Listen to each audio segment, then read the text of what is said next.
Hi, magandang araw po. Update lang po kayo sa aking mga tanim na pechay bagyo. After 40 days, pwede ka na pong umarbes. Ano? Ang gaganda po nila.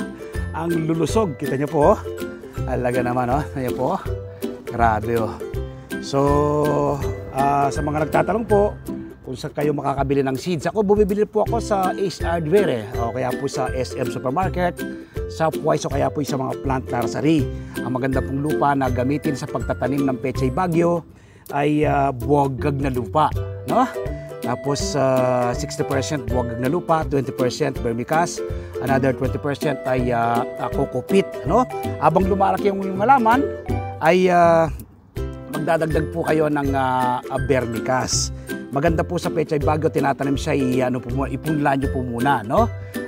Kung meron kayong seedling tray, mas maganda sa seedling tray. Pero kung wala naman, pwede nyo pong ibudbud sa isang, ako ginagamit ko nga pinagpupunlaan ko, yung pinaglagyan ng, yung plastic na pinaglagyan po ng prutas. No? Doon lang po ako nagpupunla dahil di naman po ako mass production, pangkain lang po namin, ano? Okay, pamigay po sa mga kapitbahay yung sobra sa aming pangangailangan. Ganun ko po ako nagpupunla. So tapos within 40 days, eto na po. Pwede nang i-harvest. Napakadami pong luto ng pechay bagyo.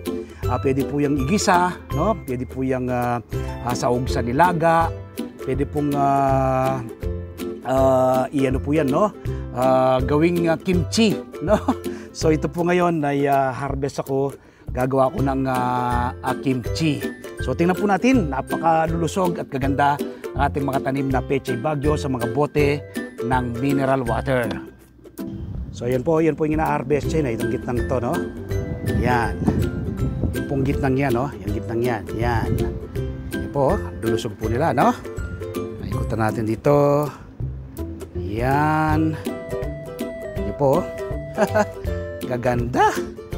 Ating mga tanim na pechay bagyo sa mga bote ng mineral water. At wala po kayong inapi space, sa Metro Manila kayo nakatira. Ito po, itong ating pamamaraan na ito ay pwede nyo pong gayahin, ano? Itong ating mga bote ng mineral water, patapon na bagay, ano? Pwede pong mapakinabangan sa ating garden tulad ng pagtatanim ng pechay bagyo. So 40 days old ng ating mga tanim na pechay bago, ready to harvest na. Magtanim din po kayo, ano? Ano po bang makukuha po ninyo kapag kayo nagtatanim ng inyong sariling pagkain? Una po, makakatipid ka. Pangalawa, masustansyang pagsasaluhan ng buong pamilya. At pangatlo, makakatulong ka sa pagpreserba sa ating inang kalikasan, ano? Food security starts at home. Palagi ako pong sinasabi na talaga namang napaka stress reliever po, ano? Yung pagtatanim ng iba't ibang uri ng halaman. Kahit anong kahit anong busy ko, pero naisisingit ko pa rin po, ano, yung pagtatanim ng iba't ibang uri ng green leafy vegetables. Sa isang bahagi lang po natin garden yan, ano?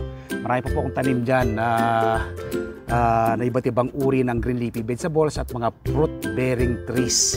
Nawa po mula ngayong araw na mapanood nyo ko, magtanim rin po kayo, ano, ng yung sariling pagkain. Ako harvest ngayon at magluluto ng masarap at masustansyang kimchi alam magsasakang reporter. So invite ko na rin po kayo, no?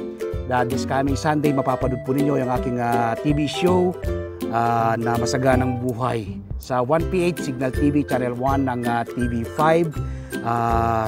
Tapos meron po siyang replay at simulcast sa RPTV, YouTube at Facebook. Alas 7 po hanggang alas 8 ng umaga. Masaganang Buhay. Yung step by step po ng pagtatanim ng pechay bagyo, no?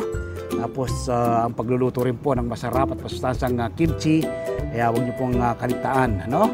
Yung hindi pa po nakasubscribe sa atin, ano?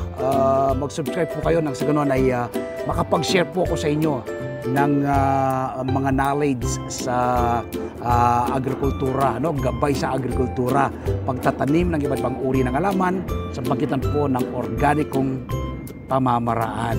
Happy farming po. God bless!